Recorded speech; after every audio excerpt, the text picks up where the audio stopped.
So how do you do that? Well, first you start by changing the story you tell yourself. So I had a story that, if I had luck, it was bad luck, and all these bad things were probably going to happen, and nothing ever worked out for me, and then, of course, that was my experience. So it reminds me of a story a friend of mine likes to tell. He said there's this guy that comes in and wants to change his life. And he tells this story where he says, nothing is going right in my life. I have the worst life ever.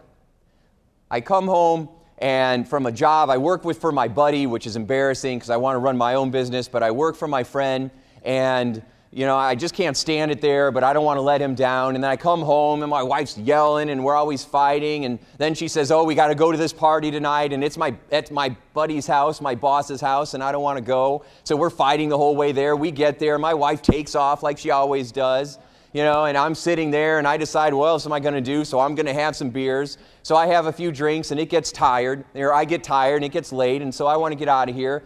So, I go to get my car keys, and my buddy goes, no, man, you ain't leaving. You got to stay. He starts throwing the keys to all his other friends, and I'm like, give me my keys. And I get mad, and I try to grab them, and I trip, and I fall down, and now I'm so just mad. So I bust out into the backyard, can't find my wife. My buddies are being jerks. I'm just so frustrated, so I decide, heck with this. I'm just going to drive home, or I'm just going to walk home because I can't drive. So I'm just going to walk home. So I take off down the road, and of course, this car comes out of nowhere and runs me over. Next thing I know, I'm in a hospital. My leg's all messed up. My buddy's like, when are you coming back to work? I'm like, I don't know what's going to happen. He seems like he's getting mad. Then my wife shows up and serves me papers. I'm divorcing you. I'm like, what? I'm in the hospital. And then she leaves, and this young punk, I don't even know, this new kid, comes in from work and says, hey, by the way, we're letting you go. And so I've just had it. I'm tired of life. I'm tired of how unfair it is. It's unjust. It never goes the way that I want. And I'm tired of it. So, fix me. Good luck. Now that's a story. And when you hear that story, you feel for that guy, right? Like, oh man, you poor thing. Which is the worst thing to do. Because it validates his hallucination. So we start to talk about how you change the story that you tell yourself, and it changes your life. When you change in here, it changes out there. All you have to do is change what's going on inside of you and how you perceive things, and what's going outside of you no longer matters. There was a woman, 93 years old. She puts her makeup on. She makes her hair all beautiful. She gets dressed. She looks gorgeous. 93 years old. She's legally blind, so she can't see herself, but it's an attitude. She just lost her husband, so now she is going into a nursing home.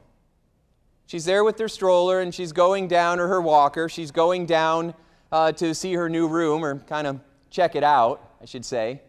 And the nurse is telling her, you're going to love your room. It's so beautiful. And the woman says, oh, I absolutely love my room. It's perfect. And the nurse says, well, you haven't seen it yet. She says, I don't have to see it. I've already decided that I love it.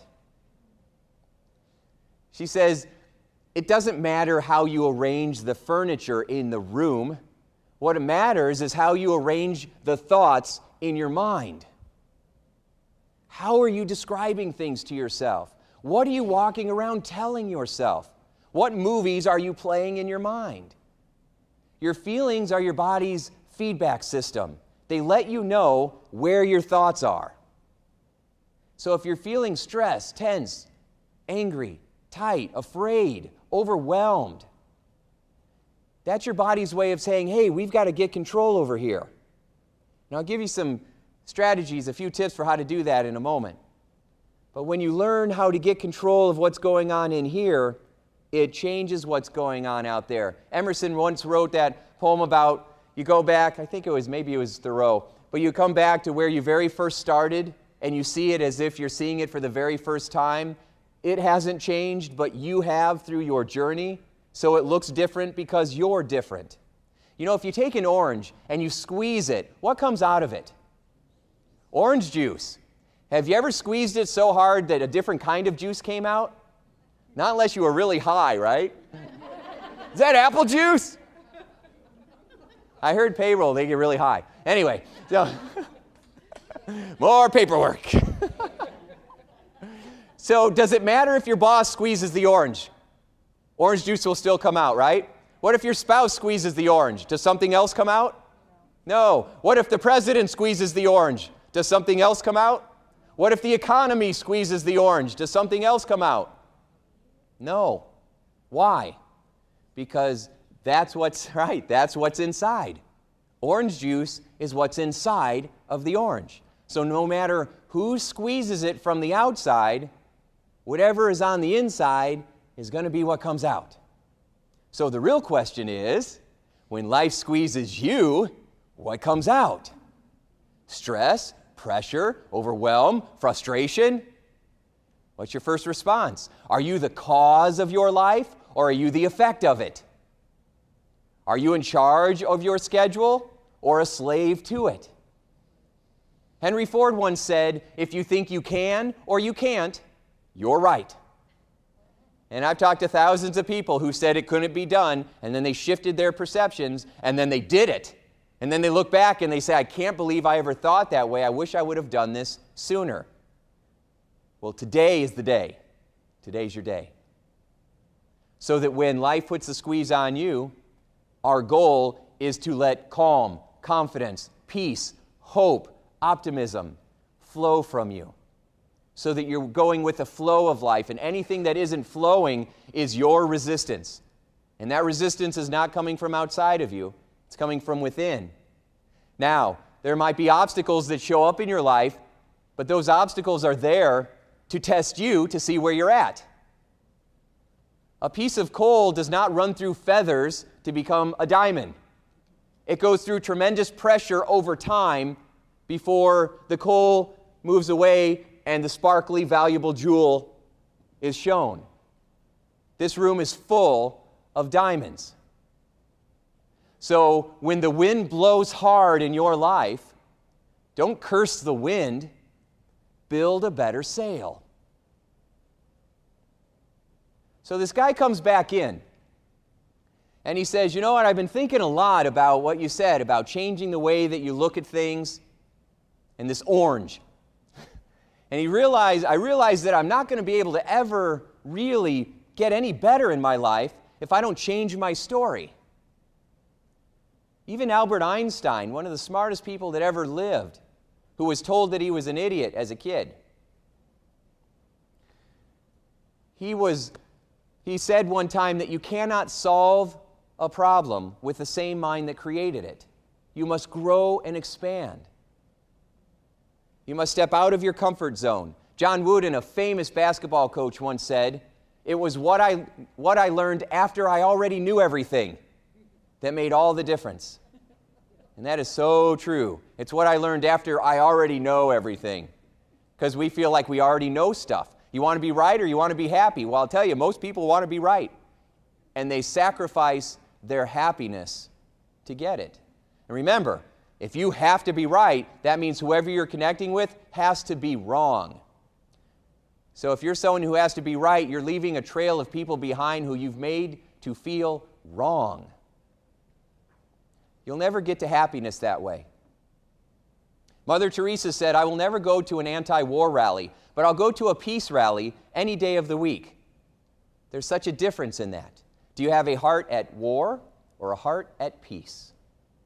So this guy says, I want to have a heart at peace. So I want to tell you my story and maybe add a few things that I left out. So my buddy knows that I don't want to be there anymore.